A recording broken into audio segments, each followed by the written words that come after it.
मंजूर झालेलं आहे तेवढं मंजुरीचं पत्र नाही म्हणजे मला काय माहित नाही, म्हणजे तुम्ही काय बघत नाही. अहो म्हणलं तुम्ही मंत्री आहात, तुम्ही आमदार आहात, तुम्ही संचालक आहात, आणि जी 2-4 संचालक जी बँक चालवते त्याचे तुम्ही एक आहात म्हणलं.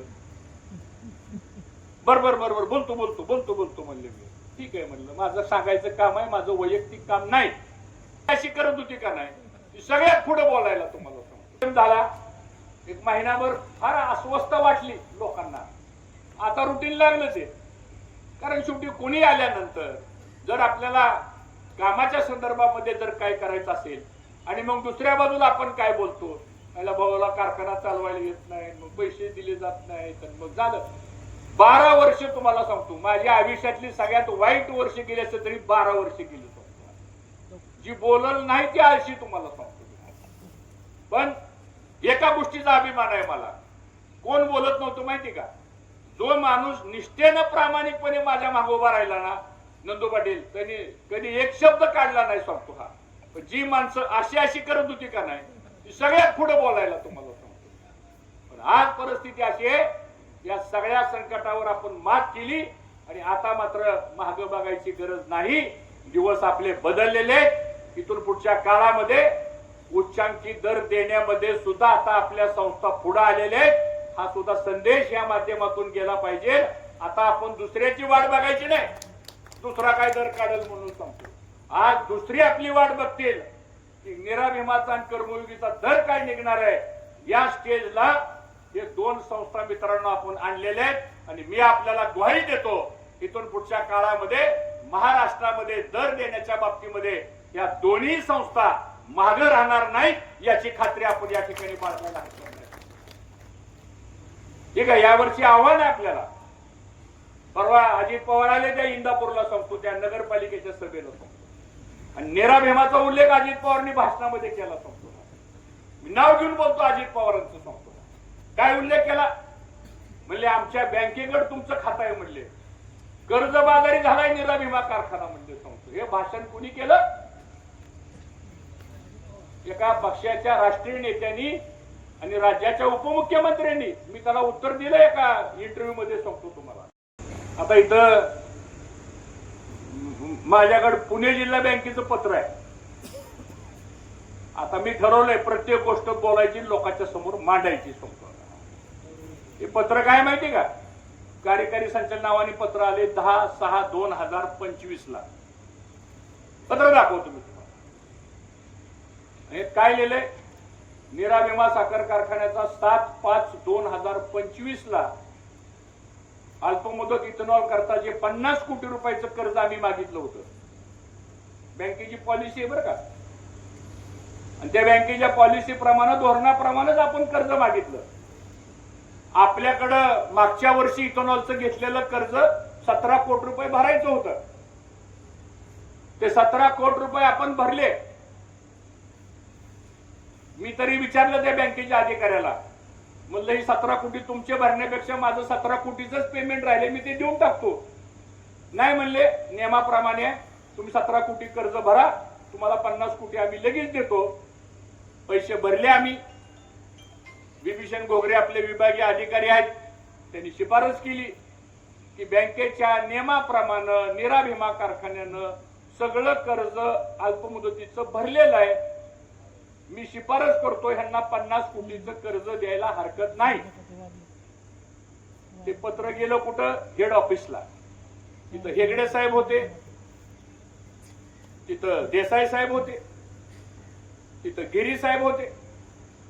त्यांची कमिटीची मीटिंग झाली आणि त्या सगळ्या अधिकाऱ्यांनी ऑफिशियली नोट बनवली आणि संचालक मंडळासमोर शिफारस केली की निरा भीमाचं सगळं कर्ज आलेलं आहे, यावर्षी त्यांचा 6 लाख टनाचं गाळप होईल. त्यांची मागणी 50 कोटीची आहे, पण आम्ही 40 कोटीची शिफारस करतो. पत्र शिफारस झाली, विषय संचालक मंडळाच्या बोर्डामध्ये गेला. बोर्डाची मीटिंग 19/5/2025 ला झाली. बोर्डाने सांगितलं तिथं आमचे पण काही संचालक आहेत, तिथं निर्णय झाला. काय नाही म्हणले, देऊन टाका. मंजूर झालं प्रकरण आमचं. बँकेच्या व्यवस्थापकाचा मला फोन आला, नामदार साहेब तुमचं कर्ज मंजूर झाले, उद्या तुम्हाला 11 वाजता आमचं मंजुरीचं पत्र मिळेल. आमच्या कॉम्प्युटरमध्ये मंजुरीचं पत्रही तयार आहे, फक्त ठरावाचा नंबर टाकायचा आहे.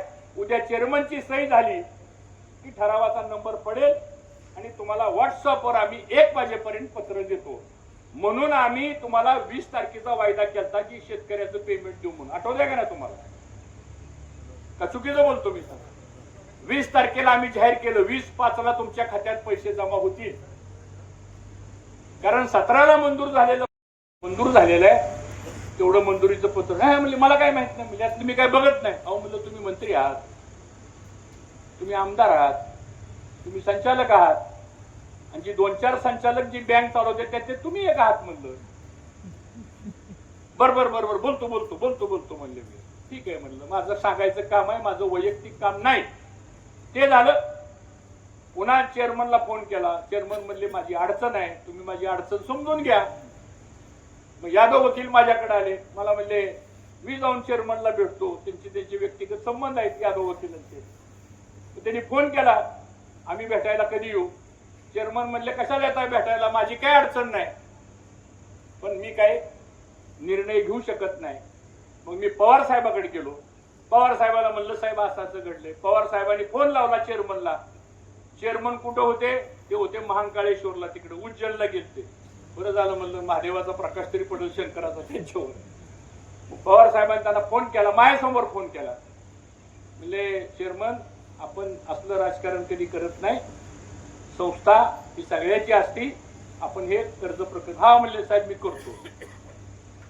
झालं. परत 8 दिवस गेले, 10 दिवस गेले, नाही आपलं मंजुरीचं पत्र आलं. पुन्हा मी इथले आपले जे स्थानिक संचालक आहेत, मग आमच्या अधिकाऱ्यांना म्हणलं जाऊन तुम्ही त्यांना भेटा. ते भेटायला गेले, त्यांनाही सांगितलं, बोलतो म्हणले मी. नाही काय झालं. मग सगळीकडून शेवटी निरोप आला की म्हणले तुम्हाला उपमुख्यमंत्र्यांना भेटावं लागेल, म्हणजे त्याशिवाय तुमचं काम होणार नाही. त्याला म्हणलं काय आपलं काय येत वैयक्तिक आहे.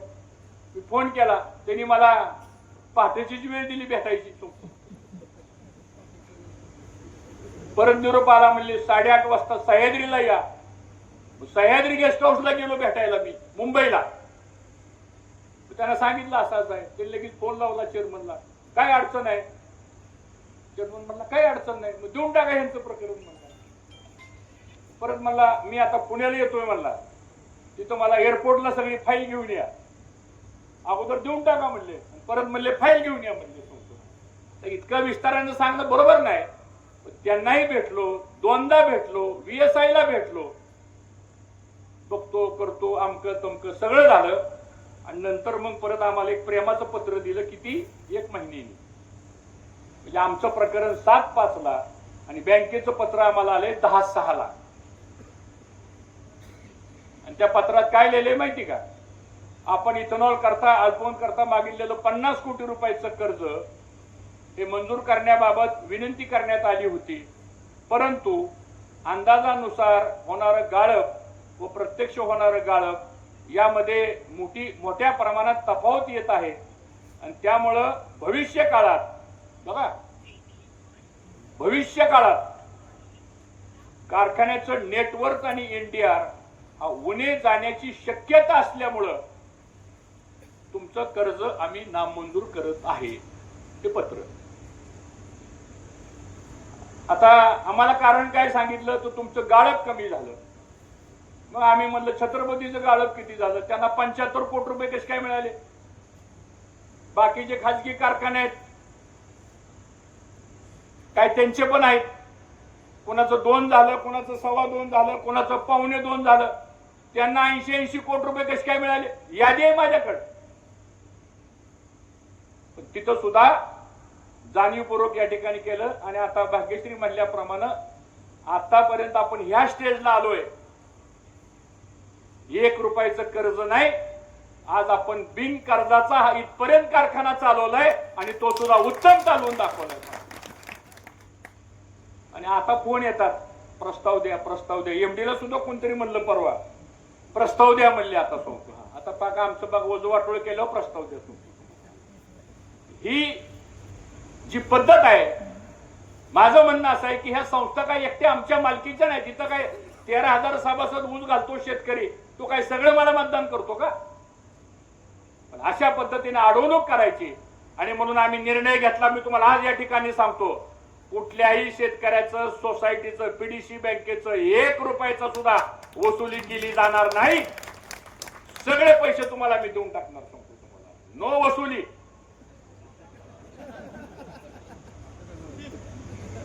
काय काळजी करू नका तुम्ही, सांगतो आता. दुसरा निर्णय आम्ही या ठिकाणी घेतला, सांगतो तुम्हाला. हाय त्यांचे अजून 21 कोटी रुपये द्यायच्यात आम्हाला. त्याच्याकरता नोटिसा पाठवतात आम्हाला. हाय ती एक पत्र आलंय आमच्याकडे, सांगतो आता. त्याची बी व्यवस्था करू आपण, सांगतो. काढू मार्ग, काही ना काहीतरी मार्ग काढू. इतक्यापर्यंत आपण आलोय म्हणलं, पुढचा मार्ग तर जरूर आपण काढू. त्यामुळे तुमचं राहिलेलं जे काय 20 कोटी रुपये असतील ते सुद्धा आम्ही देऊन टाकू. त्याची काय फार मोठी काळजी करायची गरज आहे असं मला या ठिकाणी काही वाटत नाही. पण अशा पद्धतीनं तुम्ही जर अन्याय करत असाल आणि पुन्हा ह्यांनीच सांगायचं म्हणजे कारखाना म्हणजे हर्षवर्धन पाटलांनी चालवायला दिला, काय चूक केली काय म्हणलं? हो, दिला कारखाना चालवायला, मी काय चूक केली? तुम्ही आर्थिक कोंडी आमची करायची. नीरा भीमा साखर कारखान्यानं 210 कोटी रुपयाचं आतापर्यंत व्याज भरलंय पीडीसी बँकेला. कर्मयोगी सहकारी साखर कारखान्यानं 427 कोटी नुसतं व्याज भरलंय. ठीक आहे, तुमचं कर्ज तुम्ही दिलं आम्हाला, आम्ही पण ते योग्य कारणी लावलं. आज तागायतपर्यंत दोन्ही कारखाने डिफॉल्ट मध्ये नाहीयेत. दोन्ही कारखाने नाहीयेत, सांगतो तुम्हाला. आणि मग अशा पद्धतीनं राजकारण करायचं. काल मला मतदान चाललं होतं नगरपालिकेचं, एका माजी आमदारांचा मुलगा मला भेटला, सांगतो. म्हणलं काय कसं काय चाललंय? भाऊ तुम्ही निर्णय लय चांगला घेतला बरं का, आमचा सगळा ऊस घातलाय कर्मयोगी नसतो. ओळखून घ्या कोण असेल माणूस ती. म्हणजे का बाबा? नाही म्हणला, शेवटी संस्था आपलीच आहे, विरोधाकरता विरोध नाही करायचा म्हणला. मीच वार्षिक साधारण सभेच्या मिटिंगला येणार होतो, मला त्या ठरावाला पाठिंबा द्यायला, पण मला काही अडचण आल्यामुळे येऊ शकलो नाही. पण आमचा सगळा ऊस तुमच्या म्हणजे आपल्या कारखान्याला घातलाय, ही आपुलकीची भावना प्रत्येकाच्या मनामध्ये असली पाहिजे. आणि मी आपल्याला आज ग्वाही देतो, हा आनंदाचा क्षण आहे. सुरुवात झालेली आपली, गणरायाचा आशीर्वाद आपल्या पाठीशी आहे. येणाऱ्या भविष्य काळामध्ये महाराष्ट्रातले देश पातळीवरचे सुद्धा जे टॉप लेवलचे पुरस्कार आहे ते नीरा भीमा कारखान्याला मिळल्याशिवाय राहणार नाही, याची खात्री आपण या ठिकाणी बाळगायला काय